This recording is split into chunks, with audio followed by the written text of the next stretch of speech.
જુદા જુદા આકારો બનાવવા માટે આપણા કંપાસ પેટીમાં રહેલા કેટલાક સાધનોનો ઉપયોગ કરીએ છીએ. આ સાધનો અને તેમના ઉપયોગ વિશે જોઈશું. 1.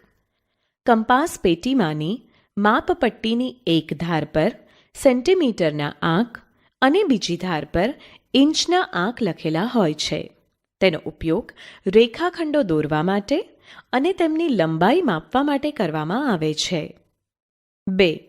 અહીં દર્શાવ્યા પ્રમાણેના સાધનને પરિકર કહે છે, જેમાં એક છેડો તીક્ષ્ણ અને બીજે છેડે પેન્સિલ મૂકી શકાય છે. તેનો ઉપયોગ સમાન લંબાઈ આંકવા માટે થાય છે, પણ માપવા માટે થતો નથી. તેમજ ચાપ અને વર્તુળ દોરવા માટે થાય છે. 3. પરિકર જેવા દેખાતા આ સાધનમાં બંને છેડા તીક્ષ્ણ હોય છે. તેને દ્વિભાજક કહે છે. તેનો ઉપયોગ લંબાઈની સરખામણી કરવા થાય છે. 4. કંપાસ પેટીમાં અહીં દર્શાવ્યા પ્રમાણેના બે કાટખૂણિયા હોય છે, જેમાં એકના ખૂણા 45 અંશ અને 90 અંશ અને બીજાના ખૂણા 30 અંશ, 60 અંશ અને 90 અંશ હોય છે. તેમનો ઉપયોગ લંબ અને સમાંતર રેખાઓ દોરવા માટે થાય છે. 5. અહીં દર્શાવેલ અર્ધવર્તુળાકાર સાધન કોણમાપક છે. તેને 180 ભાગમાં વિભાજિત કરેલ હોય છે, જેની જમણી બાજુ 0થી શરૂ કરી ડાબી બાજુ 180એ પૂર્ણ થાય છે. તે જ રીતે ડાબી બાજુ 0થી શરૂ કરી જમણી બાજુ 180એ પૂર્ણ થાય છે. તેનો ઉપયોગ ખૂણા દોરવા અને દોરેલા ખૂણા માપવા માટે થાય છે. આપણે માપપટ્ટી અને પરિકરની મદદથી કેટલીક રચનાઓ દોરીશું. વર્તુળમાં સીમા રેખા પરનું દરેક બિંદુ તેના કેન્દ્ર બિંદુથી સમાન અંતરે હોય છે. આપણે પરિકરનો ઉપયોગ કરી 3 સેન્ટીમીટર ત્રિજ્યાવાળા વર્તુળની રચના કરીશું. પગલું 1. માપપટ્ટી પર મૂકી 3 સેન્ટીમીટર ત્રિજ્યા જેટલું પરિકર ખુલ્લું કરો. પગલું 2. કાગળ પર તીક્ષ્ણ એટલે કે અણીવાળી પેન્સિલ વડે વર્તુળનું કેન્દ્ર જ્યાં લેવું છે ત્યાં એક બિંદુ દર્શાવો. તેને O નામ આપો. પગલું 3. પરિકરની અણીને O પર ગોઠવો. પગલું 4. વર્તુળ દોરવા માટે પરિકરને ગોળ ફેરવી આખું વર્તુળ એક જ વખતે પૂરું કરો.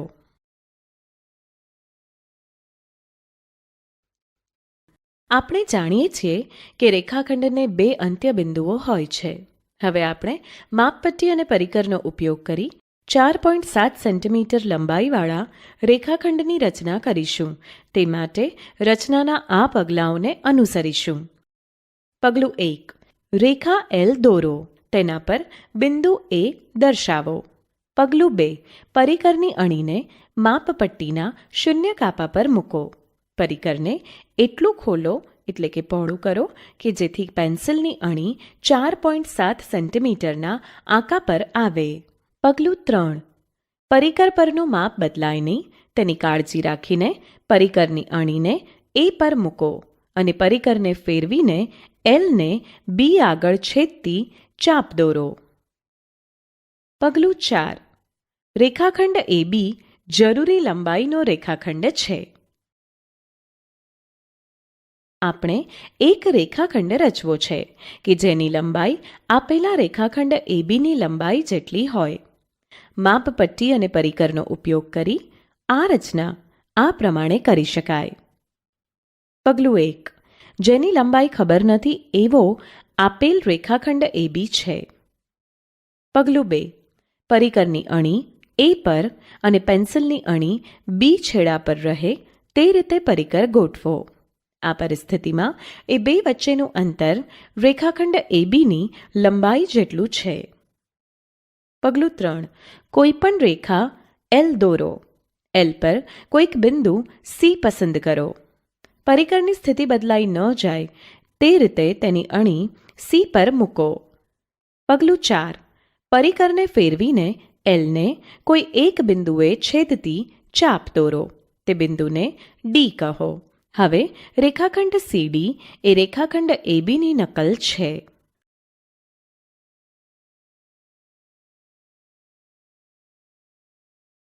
બે રેખા અથવા બે કિરણ અથવા બે રેખાખંડ એ રીતે છેદતા હોય કે જેથી તેમની વચ્ચે બનતા ખૂણાઓ કાટખૂણાઓ હોય તો તે રેખાઓ પરસ્પર લંબ રેખાઓ કહેવાય છે. હવે રેખા પરના બિંદુમાંથી તે રેખાને લંબ રેખાની રચના, માપપટ્ટી અને પરિકરના ઉપયોગથી આ પ્રમાણે કરી શકાય. પગલું 1. રેખા એલ અને તેના પર બિંદુ પી આપેલ છે. પગલું 2. પીને કેન્દ્ર અને અનુકૂળ ત્રિજ્યા લઈ ચાપ દોરો જે એલને બે બિંદુઓ એ અને બીમાં છેદે. પગલું 3. એ અને બીને વારાફરતી કેન્દ્રો લઈ અને એપીથી મોટા માપની ત્રિજ્યા લઈ બે ચાપ દોરો જે પરસ્પર ક્યુમાં છેદે. પગલું 4. પીક્યુ જોડો તો રેખા પીક્યુ રેખા એલને લંબ છે. આપણે રેખા પીક્યુ લંબ એલ લખી શકીએ. માપપટ્ટી અને પરિકરનો ઉપયોગ કરી રેખા પર ન હોય તેવા બિંદુમાંથી તે રેખાને લંબ હોય તેવી રેખાની રચના આ પ્રમાણે કરીશું. પગલું 1. રેખા એલ અને તેના પર ન હોય તેવું બિંદુ પી આપેલ છે. પગલું 2. પીને કેન્દ્ર લઈ પરિકરની એવી ચાપ દોરો કે જે રેખા એલને બે બિંદુઓ એ અને બીમાં છેદે. પગલું 3. એટલી જ ત્રિજ્યા લઈ વારાફરતી એ અને બી કેન્દ્ર બનાવી એલની બીજી બાજુ પરસ્પર છેદતી બે ચાપ દોરો તે બિંદુ ક્યુ છે. પગલું 4. પીક્યુ જોડો. રેખાખંડ પીક્યુ એલને લંબ છે. રેખાખંડને લંબ હોય અને બે સરખા ભાગમાં વિભાજિત કરે તેવા રેખાખંડ રેખા કે કિરણને તે રેખાખંડનો લંબ દ્વિભાજક કહે છે. હવે આપણે માપપટ્ટી અને પરિકરના ઉપયોગથી રેખાખંડ એબીના લંબ દ્વિભાજક રેખાખંડ સીડીની રચના કરીશું. પગલું 1. કોઈપણ લંબાઈનો રેખાખંડ રેખાખંડ એબી દોરો. પગલું 2. એને કેન્દ્ર લઈ પરિકરથી એક વર્તુળ દોરો. વર્તુળની ત્રિજ્યા રેખાખંડ એબીના અડધા માપથી વધુ હોવી જોઈએ. પગલું 3. એટલી જ ત્રિજ્યા અને બીને કેન્દ્ર લઈને પરિકરથી બીજું વર્તુળ દોરો જે અગાઉના વર્તુળને સી અને ડીમાં છેદે. પગલું 4. રેખાખંડ સીડી જોડો. તે રેખાખંડ એબીને ઓમાં છેદે છે. નોંધ: આ રચનામાં રેખાખંડ સીડીના બે અંત્યબિંદુઓ સી અને ડી મેળવવા માટે વર્તુળ આખા દોરવાને સ્થાને માત્ર છેદતી ચાપ દોરીને પણ બિંદુઓ સી અને ડીના સ્થાન નક્કી કરી શકાય. હવે જો આપણે આપેલા કોઈપણ માપનો ખૂણો રચવો હોય તો તે માટે કોણ માપકનો ઉપયોગ કરવામાં આવે છે. અહીં આપણે 40 અંશના માપનો ખૂણો બીએસી આ પ્રમાણે રચીશું.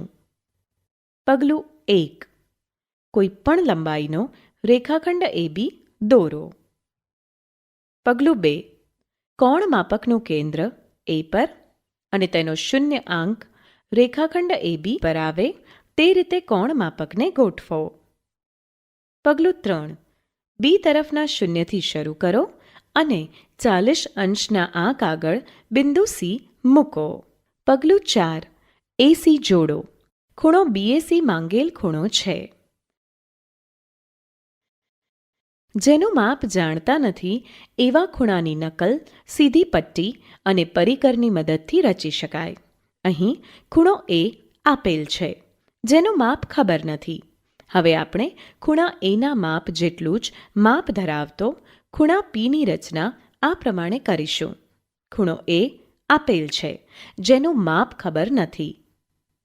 પગલું 1. એક રેખા એલ દોરો અને તેના પર કોઈ બિંદુ પી લો. પગલું 2.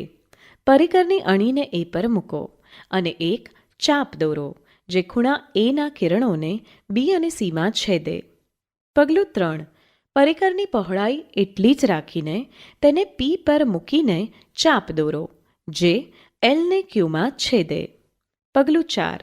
પરિકરની અણીને બી પર મૂકીને પેન્સિલને સી પર લઈ જઈને પરિકરની પહોળાઈ બીસી જેટલી કરો. પગલું 5. પરિકરની અણીને ક્યુ પર ગોઠવો અને ચાપ દોરો જે અગાઉની ચાપને આરમાં છેદે. પગલું 6. પી આર જોડો. આથી ખૂણો પી મળશે. તેનું માપ ખૂણા એના માપ જેટલું હશે, એટલે કે ખૂણો ક્યુ પી આરનું માપ ખૂણા બી એ સીના માપ જેટલું છે. ખૂણો એઓબીના અંદરના ભાગમાં સી બિંદુ એવી રીતે આવેલું છે કે જેથી માપ ખૂણો એઓસી બરાબર માપ ખૂણો બીઓસી થાય છે. અહીં કિરણ ઓસી એ ખૂણા એઓબીને દુભાગે છે એમ કહેવાય, એટલે કે કિરણ ઓસી એ ખૂણાનો દ્વિભાજક છે. હવે આપણે માપપટ્ટી અને પરિકર વડે ખૂણાના દ્વિભાજકની રચના આ પ્રમાણે કરીશું. ધારો કે ખૂણો એ આપેલ છે. પગલું 1. પરિકરથી એને કેન્દ્ર તરીકે લઈ એક ચાપ દોરો જે ખૂણા એના બંને કિરણોને છેદે. છેદ બિંદુઓને બી અને સી કહો. પગલું 2. બીને કેન્દ્ર લઈ લંબાઈ બીસીના અડધા કરતાં વધુ ત્રિજ્યા લઈ ખૂણા એના અંદરના ભાગમાં ચાપ દોરો. પગલું 3. એટલી જ ત્રિજ્યા અને સીને કેન્દ્ર લઈ બીજી ચાપ દોરો જે પ્રથમ ચાપને ડીમાં છેદે.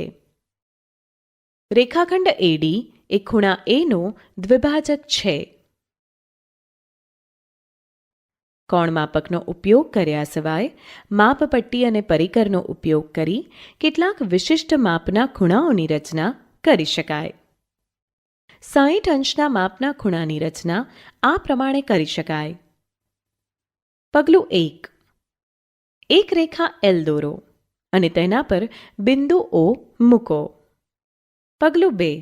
પરિકરની અણી ઓ પર ગોઠવો અને અનુકૂળ ત્રિજ્યા લઈ ચાપ દોરો જે રેખા પીક્યુને બિંદુ એમાં છેદે.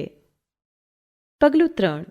હવે એને કેન્દ્ર લઈ એટલી જ ત્રિજ્યાથી બીજો ચાપ દોરો જે ઓમાંથી પસાર થાય. પગલું 4. બંને ચાપ બીમાં છેદે છે. રેખાખંડ ઓબી જોડો. આપણને ખૂણો બીઓએ મળે છે જેનું માપ 60 અંશ છે. 120 અંશનો ખૂણો એ 60 અંશના ખૂણાથી બમણો છે. તેની રચના આ પ્રમાણે કરી શકાય. પગલું 1. કોઈ રેખા પીક્યુ દોરો અને તેના પર બિંદુ ઓ લો. પગલું 2. પરિકરની અણીને ઓ પર ગોઠવીને યોગ્ય ત્રિજ્યા લઈ ચાપ દોરો જે રેખાને એમાં છેદે. પગલું 3. પરિકરની પહોળાઈ બદલ્યા સિવાય એને કેન્દ્ર લઈ ચાપ દોરો જે પ્રથમ ચાપને બીમાં છેદે. પગલું 4. ફરીથી ત્રિજ્યા એ જ રાખીને બીને કેન્દ્ર લઈ ચાપ દોરો જે પ્રથમ ચાપને સીમાં છેદે. પગલું 5. કિરણ ઓસી દોરો. ખૂણો સીઓએ જરૂરી ખૂણો છે જેનું માપ 120 અંશ છે.